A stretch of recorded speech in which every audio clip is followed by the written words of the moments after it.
Hey, everybody, welcome to another episode of Think Your Way to an Epic Life. And boy, do I have fun for us today. This is a genuine Renaissance man. He's even got a super cool name like Joel Rico. I mean, you can't beat that. The dude jumps off of buildings. He's just an amazing person. And we're going to have a blast in this podcast. Joel, thank you for joining me. Yeah, thanks for the invite. Nice to be here with you, Kara. It's good to be with you. So we're getting together. This is Think Your Way to an Epic Life. And Joel, would you consider your life epic? I mean, compared to what? I've had a couple of mentors that have like really awe-inspired me. So, I'm doing my best to fill some big shoes. I'm definitely a contrarian, and I'm definitely, not in step with the rest of the world. That I'm clear about. Well, okay. So compared to what? Compared to 10 years ago? Yeah, I mean, like I'm still doing some awesome epic things. I'm slowing down a little bit in my old age. I've had some injuries. I spent a little time in the hospital. I'm still me. I'm just not doing it 3 times a week anymore. you know? Got it. Okay. So Joel's professional life for my listeners is just unmatched, and it's unbelievable, and we'll get into that. However, when I did the pre-interview with him and I asked him, "What are you most proud of?" It didn't have anything to do with work. So I want to have a little bit of fun. So tell me about, how did you get to be such an adventurer? Where did it start? Believe it or not, my mother, who just turned 80, was pretty adventurous growing up. And so some of my earliest memories were riding on the back of my mother's dirt bike and like enduro on-road, off-road bike. And she had to put a belt around me because I would fall asleep and fall off. So, I mean, I grew up on the back of a motorcycle. And then it wasn't long after that, I was jumping my bicycle over our friends. We would jump over each other, set up a ramp. And then, when I was in high school, I was jumping my motorcycle over my buddy's pickup truck. So, it's always kind of unfolded like that. Okay. I just kept like looking for, well, that was cool. What else can I do? And I just kept unfolding until, I got my first broken bone. And then I started being a little more selective. Yeah, that will do it. So what did you break? What was that first accident that happened? My first accident was the biggest. And that healed me in quite a bit. So I had a really bad landing on a parachute jump. Parachute opened fine. I came in fast and I landed in a dry riverbed that was full of rocks that looked like watermelons. And I double compound fractured my left ankle.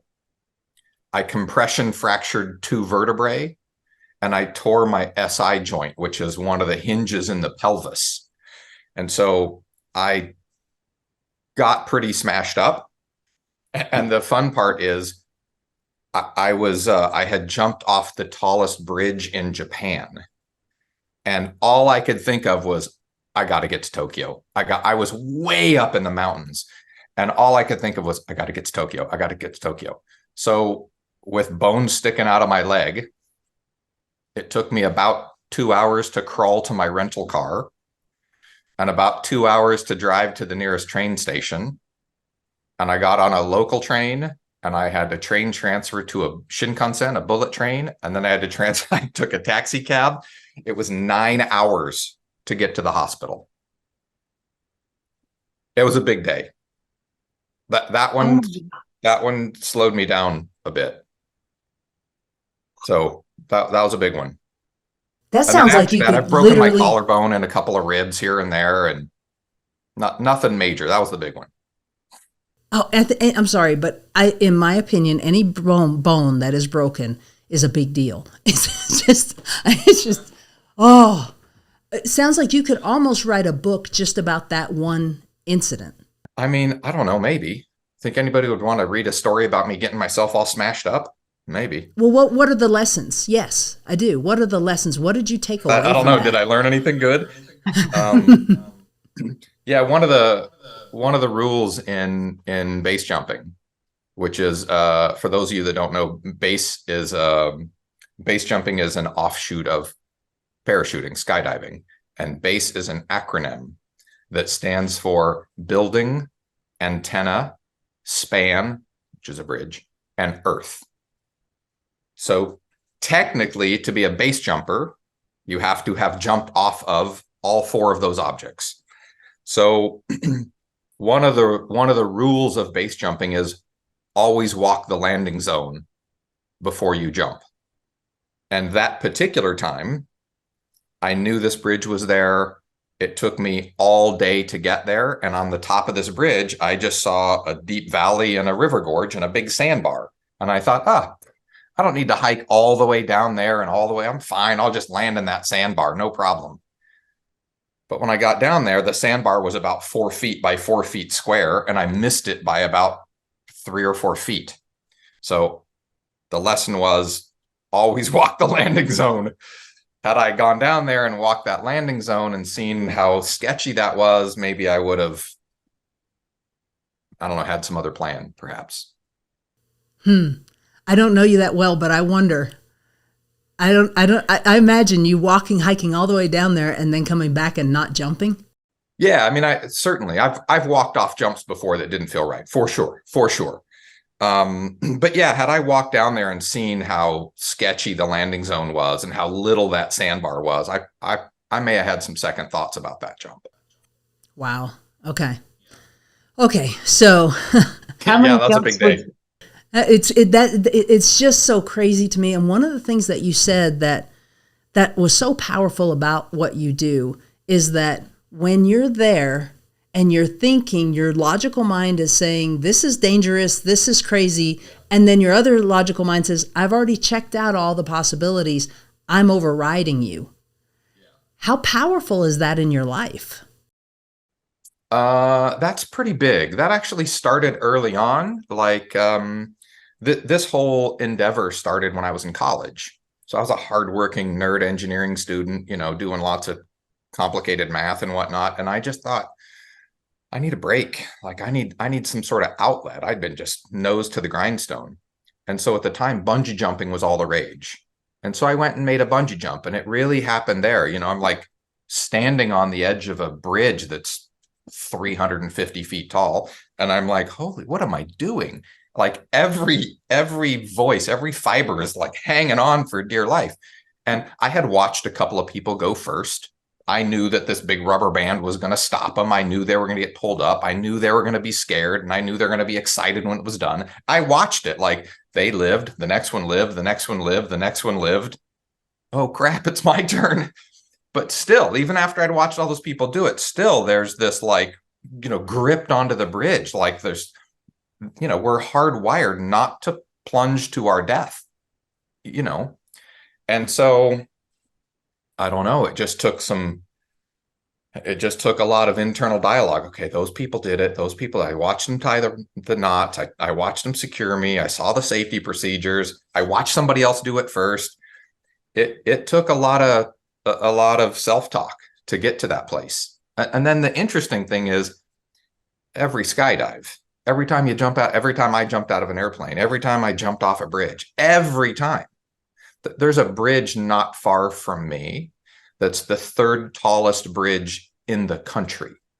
For those of you that know, the Golden Gate Bridge is 280 feet from the deck to the water.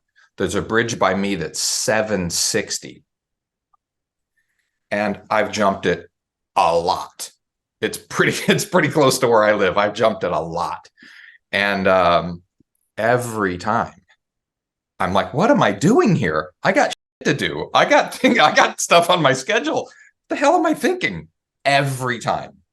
There's nothing that makes, I mean, even talking about it, even seeing some of my old pictures and videos, like my palms start to sweat, my stomach gets, I mean, every time.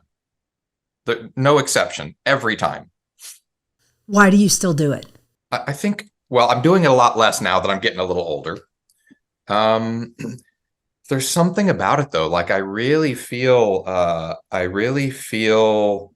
honored that I get to do something so exclusive, right? So I know the numbers are much higher now, but at the time that I did all four objects, I was the 339th person on Earth that had ever done it.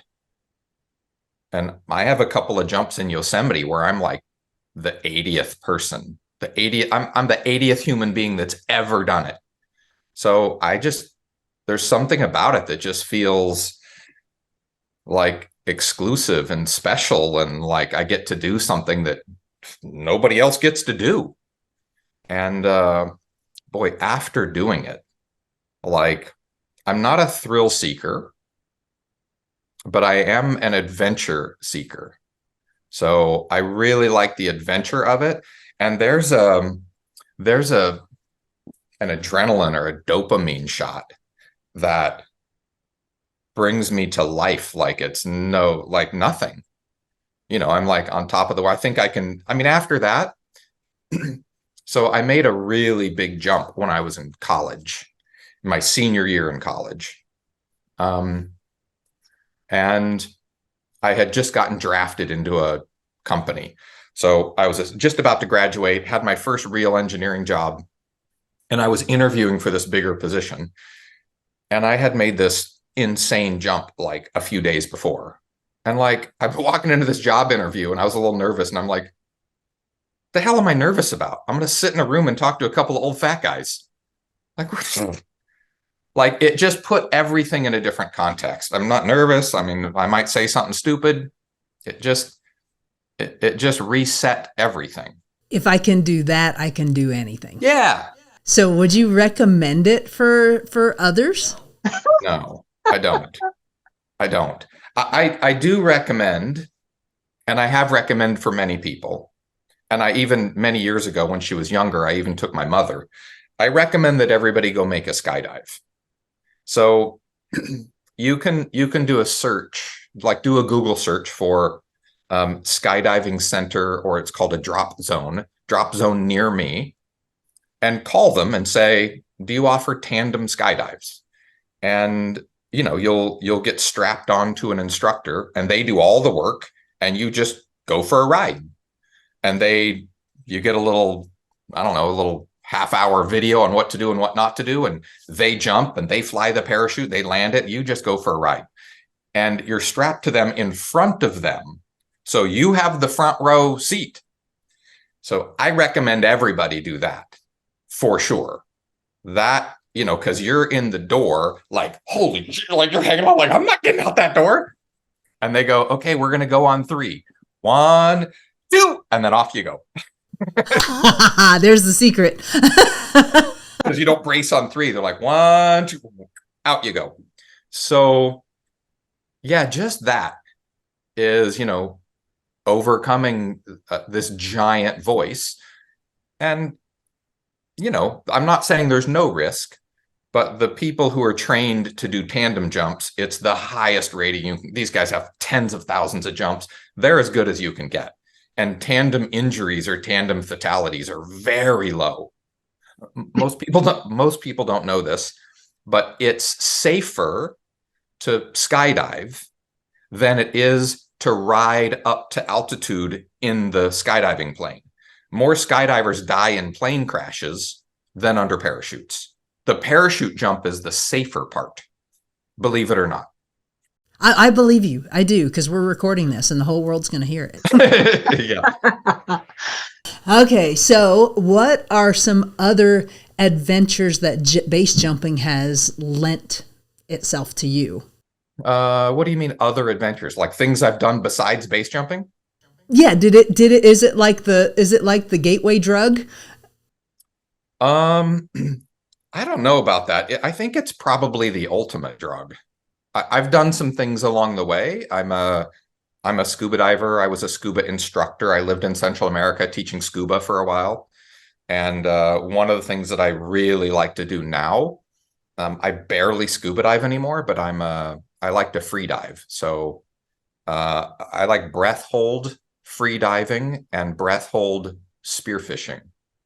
So I like to hold my breath and go down there and try to shoot fish. How long can you hold your breath? What's that? How long can you hold your breath? It used to be 3 minutes, but I'm probably 2 minutes now. Okay. Yeah, about Okay. 2 minutes. Well, that sounds very exciting. So, you in your business world, tell me a little bit about your where you came from and how you ended up. We get to work together now and we've known each other for a couple months. So, how did you get to this point? In business. Hmm. So, as I said, I started my career as an engineer, and I worked in a couple of different industry fields. And, it was interesting, but I just wasn't cut out to be an employee, I think. And so, I got one of these get rich in real estate workshops at, infomercial at 2 a.m., a guy on a yacht surrounded by girls in bikinis saying, you too can be rich. So I bought this guy's course. And, a month or two later, I went out and bought a couple of crack houses that I fixed up and flipped.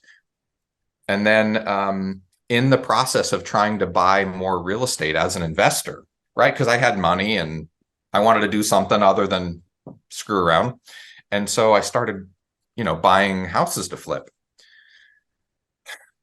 But the problem is every time I had to buy or sell a house, I had to use some realtor, and they were awful.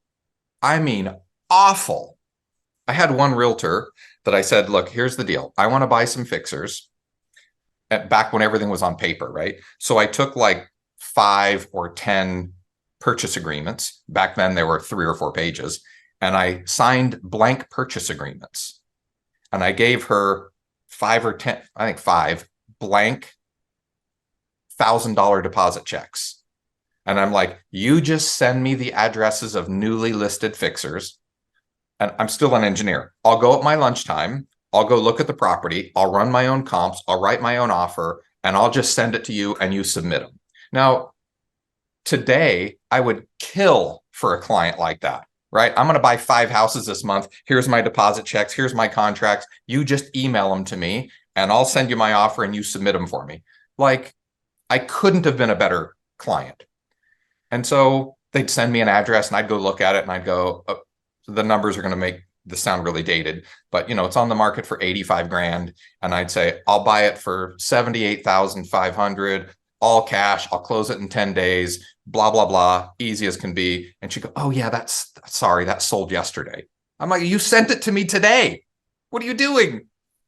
So, and then I had another realtor that I had a fixer that I had fixed and flipped, and I listed it with this guy.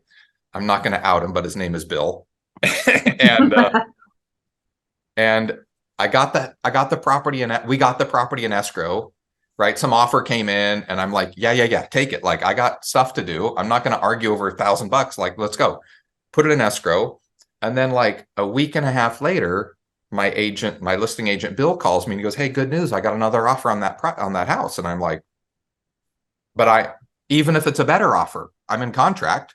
That doesn't do me any good. And he goes, oh yeah, that buyer fell out of contract several days ago. I'm like, dude, you are fired. So just from a few of those experiences, I was like, I got to get my license. I need MLS access. I need a key. I can't. I'm not going to make it if I got to work with these people. So I got licensed just for me.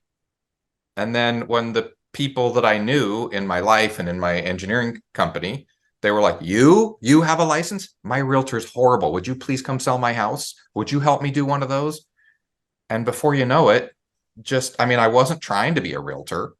I just wanted to be an investor. And before you know it, I was making more money as a realtor on the weekends than I was running this engineering company. So just for, to be my own boss and to make good money and not have a boss, I jumped over to real estate. And what else? So I jumped over into real estate. When was that? What year was that? I got my license in 98. Okay. So the thing that I think really where my business switched is I was an investor, and then the people that know me and like me, I'm not super social. I'm not super high I like Shannon. Like I'm quiet and nerdy and whatever. So the people that know me, they're like, oh man, this guy's smart and honest. We'll let him do it. But after I got through the little circle of people that know me, I ran out of clients. And I was like, now what do I do? And so I realized that it was my communication skills that were lacking. And so I started, like all good engineers, I started studying. And I took some communication courses. I took some NLP training. I did some Tony Robbins stuff. I learned, I became a, I became a certified hypnotist. So I just, anything that had to do with getting information from my brain into some, like I think most communications are riddled with misunderstandings and miscommunications, right? And the purity of like getting a message landed over there, right? It doesn't matter what I say. What matters is what you understand, regardless of what I say. I say things that I think are crystal clear, and other people don't get it. So I just really started cranking down on like, how do we communicate with each other? How come people are asking me these dumb questions? What am I missing? And so I just started like getting really deep in NLP, conversational hypnosis, that sort of thing. And then For our listeners who don't know, what is NLP? NLP is neuro-linguistic programming, and it's what Tony Robbins uses to froth up the crowd, right? He's the most popular NLP practitioner in the world by far. And so I don't use NLP to froth people up. I use it to, get to the point and, get clarity. And so in my, I don't know, second or third year, I was one of the rookies of the year at Remax. And so Remax was like, who is this kid? And so they had me start, teaching stuff in their office and yeah. So I just started teaching there, and then, yeah, other opportunities opened up. And I've been teaching and training at various places for a long, long time, in addition to selling. Okay, so NLP, neuro linguistic programming, you're a specialist at that. You've mentioned hypnotism. What exactly is that? If someone called you up, I know that's not what you do mainly for a living, but if someone called you up and said, I want to hypnotize or a hypnotist session, what would it look like? Well, I don't do hypnotist work. However, right after I went through the certification, there was somebody in my life that was actually working. Some guy was working on my house. He was building this big elevated deck and whatnot. And I found out, great guy. We became friends. We're still friends. And he was acting really weird one day. And I said, are you something going on with you? And he just happens to be a really super honest kind of a guy. And he admitted, he's like, I have a problem with methamphetamines. I smoke meth all day. And I'm like, great that you're telling me, since you're working with power tools on my house. And I said, well, can we talk about that? Like, do you want to stop? And so it's just, I asked him some questions, and I said, well, would you be open to me doing a hypnosis session with you? And he goes, that'd be amazing. I've tried to stop. I can't, blah, blah, blah. So I asked him some questions, and I wrote down his answers, and I wrote a page or two of notes about him and what he wanted in life and where his struggles were. And then using hypnosis language and NLP language, I wrote a hypnotic induction. And then, the next time I saw him, we sat down for an hour, and I just like took him into this induction. So hypnosis, every word that we say is programming our supercomputer.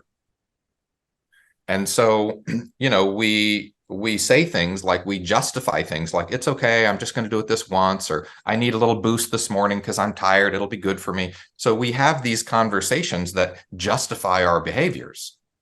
And so hypnosis is simply a way to guide somebody to remap those conversations that they're having internally. Right? So just helping him change his self-talk. And believe it or not, we had one session and he stopped. One session, no more meth.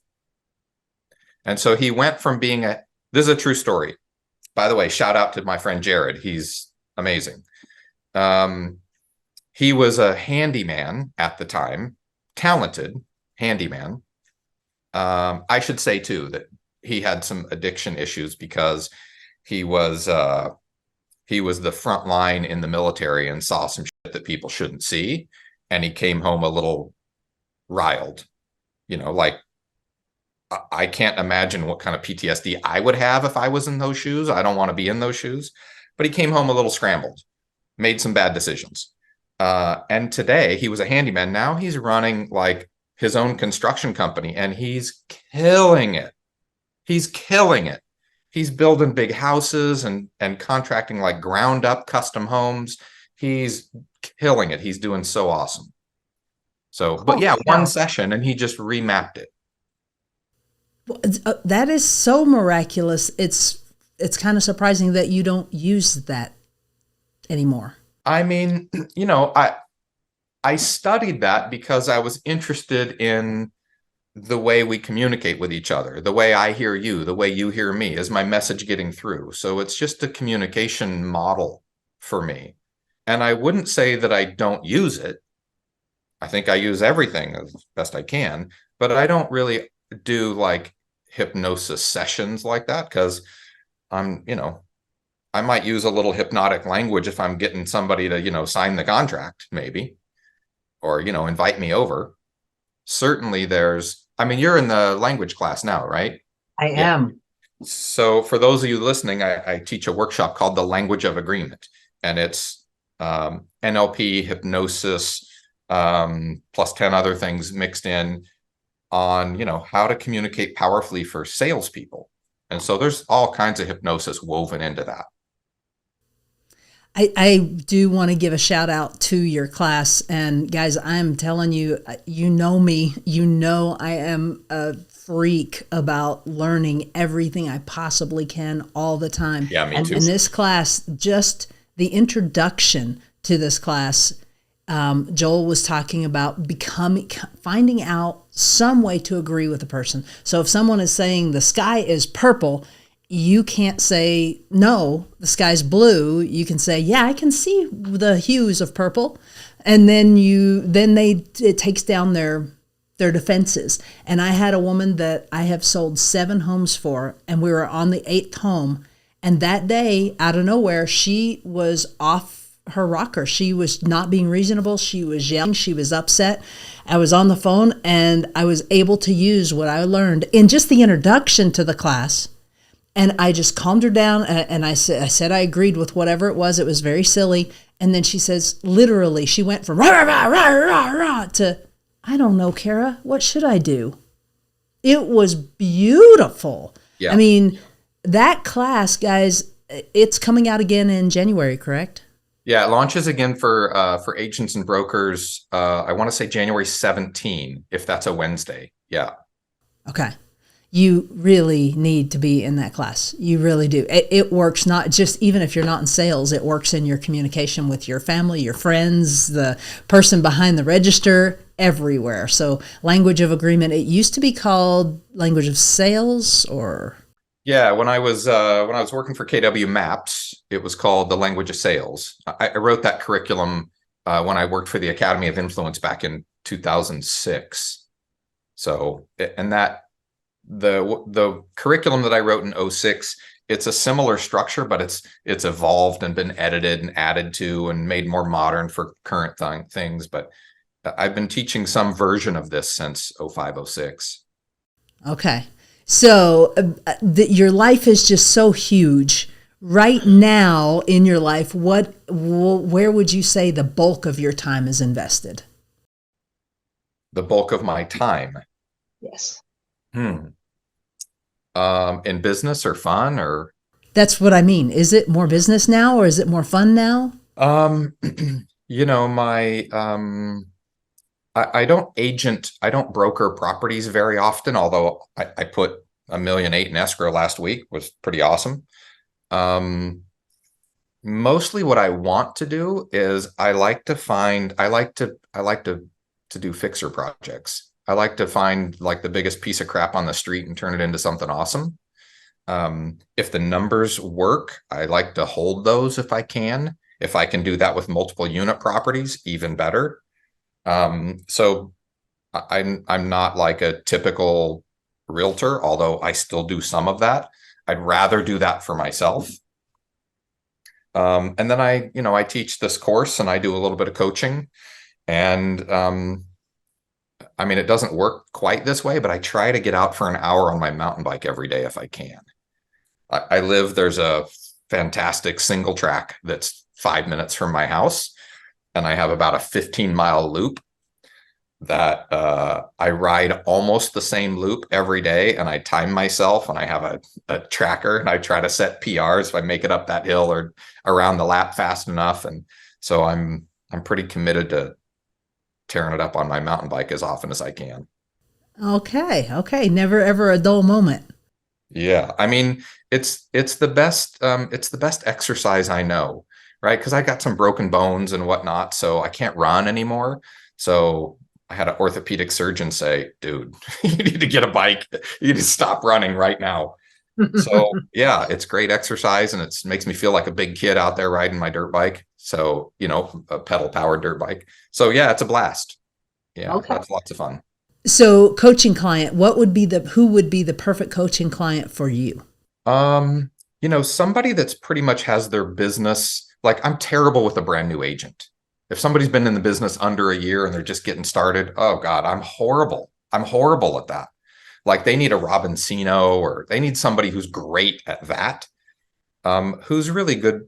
Who would be a really good client for me is somebody whose business is, stable and on autopilot, and they're just really saying, now what do I do? What am I? Okay, my business is doing good. I'm making some money. What do I do with this? Right. So I'm pretty good at helping people, really get tuned in and find out, what are they really up to in the world, and then helping them make that come true. Helping them build wealth with the wealth that they're earning. Yeah, helping them build some wealth, helping them, think about what they should do with. I mean, the problem with most realtors is they make money, they spend that money. The more they make, the more they spend. And before you know it, holy crap, they have a tax problem. And now they're on this treadwheel of, like I call it the Craig Proctor syndrome. You remember him? Craig Yes. Proctor was this Canadian guy that was saying, I promise you'll make $1 million in real estate. But what he didn't tell everybody is his spend was like 950. Right. So, yeah, you made $1 million, but you netted 50 grand, and now you have a tax problem. So I don't like that methodology. Like, I think you should figure out a way to not give all that money back. And, I think even bigger, most people, their mission in life isn't to be a realtor and make money. Why are you making money? What do I ask, I don't want to give too much away here, but I ask everybody when I have a new coaching client, I take them through this little Q&A process. And one of the questions I ask them is, let's do it right now, right? Okay. With me and you. So Kara, if you were to win the lottery, like, I know you're not in California, but the California lottery frequently hits 300 million. It's hit 1 billion. In fact, a year and a half ago, it hit 1.9 billion. After the government screws you out of a piece, you get to keep about 900 million. They get half. So let's say that you win the super lotto in California, and you take the one-time lump sum. You have a chunk of $900 million. Obviously, you're going to buy some shiny things and take some vacations and buy nice things for the people around you. Right. And if you do a lousy job, you're going to make 5 or 10% on your money. So what do you do with $900 million? What's your life look like when you got 900 million? Literally, what does it look like? What do you do? What do you do with yourself?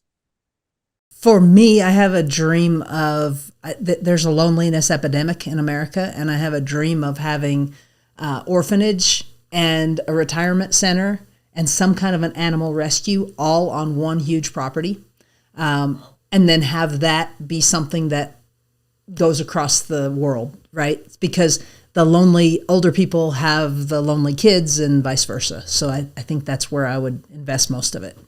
Okay. And if you could fund that, like where would you start? At home, right here in New Mexico, and then go out from there.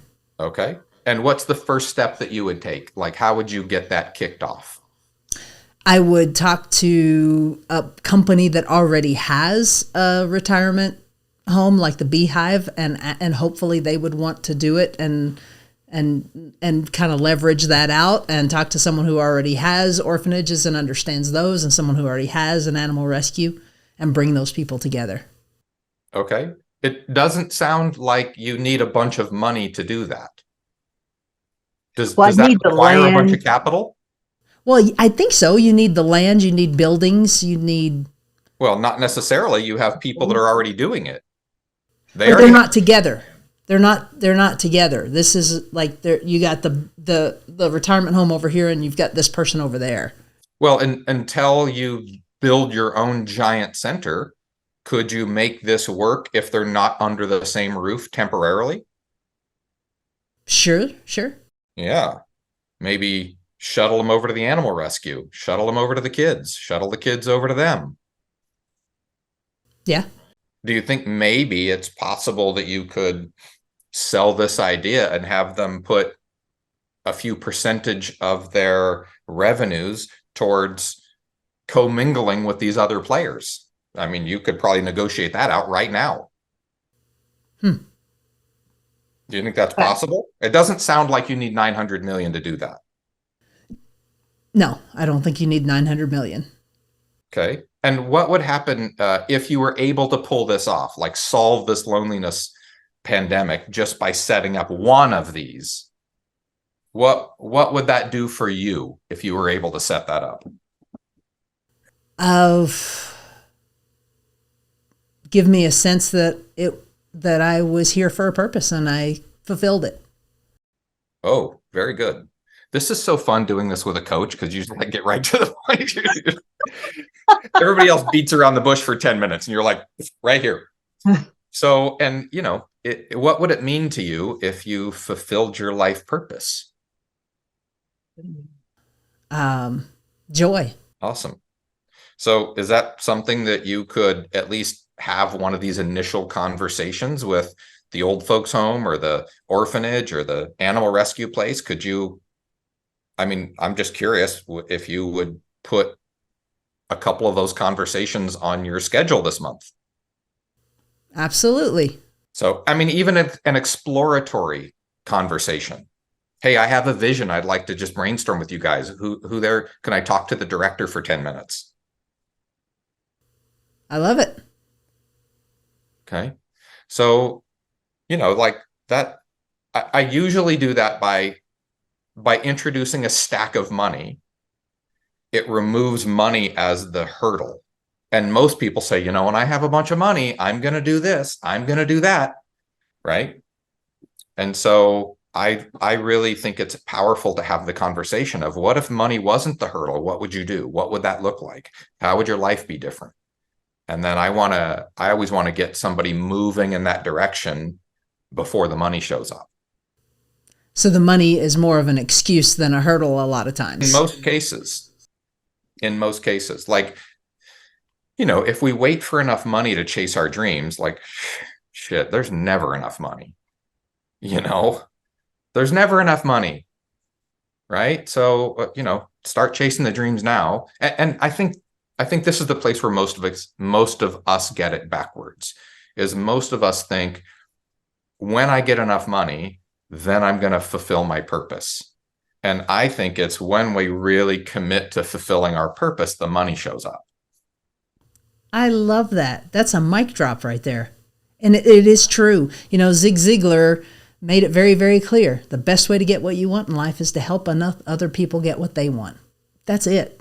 And just to really step into living your purpose. Like when you start taking this project on, like people are going to go, holy crap, that's a great idea. Can I contribute? How can I be? And like money will come. Like when you're really in the flow and you're in your purpose, you don't need to be a janitor on the side to make money, right? When you're really in the right stride, it works out most of the time. I love it. I think the smart move is for everybody to ask themselves just that one question. Like, if I had $900 million, what would I do? And then get all the, I'd buy this, I'd buy that, I'd invest. So you're right. It's not, the money's not going to go away. You can't spend 900 million in your lifetime. Like, it'd be hard pressed. So you're going to buy this person a house and buy your mom a house and buy your dad a car and pay off your, that's not even making a dent. What are you going to do after you get that crap out of the way? Like, now what? I'm going to travel the world. You still have 899 million left. Like, now what are you going to do? So I think if people just ask them that question, they'll eventually get to the place of like, what do I really want to do if I'm not chasing money? And we've all been indoctrinated, like, go earn, go earn, go. I'm not here to earn. Earning is a stepping stone. A stepping stone to what? That's what we need to figure out. Okay, last question. You have done and gone, how many, okay, 2 questions. How many countries have you been in? Probably, I don't know, 7 or 8, maybe. I lived in Mexico a little bit and Belize, been to Japan, Italy, France, Switzerland, Costa Rica, Nicaragua, Honduras.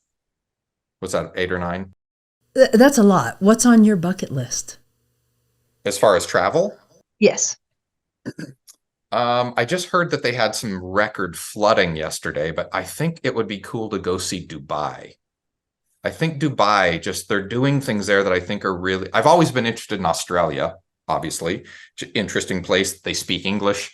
But there's something about Dubai that, like, I spent a bunch of time in Japan, and it's interesting being in a non-Western country where, like, I stick out like a sore thumb on the bus.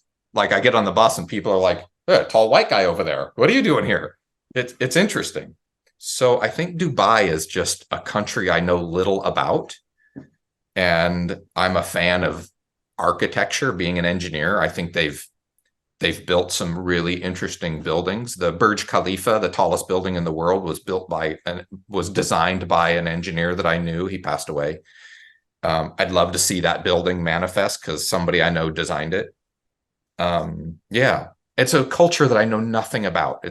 Which makes me curious. Okay. Well, Joel, thank you so much for your time. I've really enjoyed getting to know you a little better today.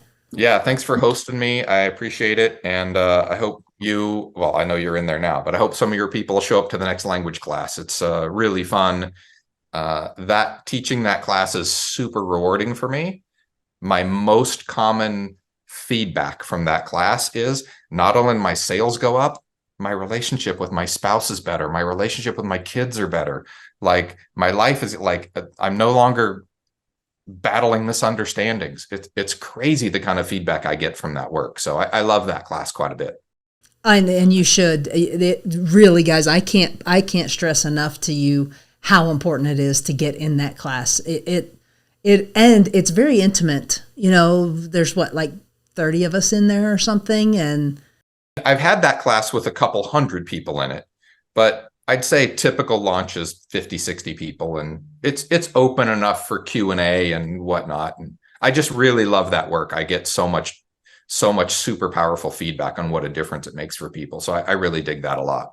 It made a powerful impact for me before I even stepped foot in the actual class. So if that doesn't tell you something, guys, it's definitely worth your time. And we appreciate you coming. And if you have any questions for Joel, we'll put all of his information in the comments down below. Yeah, Thank Kara you. can find me. All right. I can find you. Bye. Awesome. Thank you, Kara. Thank you.